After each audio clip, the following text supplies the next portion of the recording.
Radiatorga o'rnatishga kerak bo'ladigan shu qo'limdagi kichkinagina sirli qurilma ham asabingizni va albatta pulingizni tejashga katta yordam berishi mumkin. Xo'sh, bu qurilma qanday ishlaydi? Xonadagi haroratni avtomatik tarzda o'zi o'lchaydi.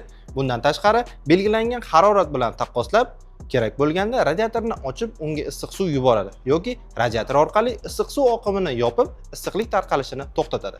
Bunga misol sifatida O'zbekiston sharoitida kuz va bahor oylarida odatda kunduzi harorat mo'tadil, kechasi esa salqinroq bo'lishi kuzatiladi va bunday vaziyatda esa isitish qozonini qayta yoqib o'chirmasdan ushbu qurilma yordamida sizning ishtirokingizsiz avtomatik nazorat qilish mumkin. Va bu sirli qurilma termogolovka deb nomlanadi. Ushbu kichkinagina qurilma yordamida siz bitta isitish mavsumida kerak bo'lsa millionlab pullaringizni tejab qolishingiz mumkin bo'ladi.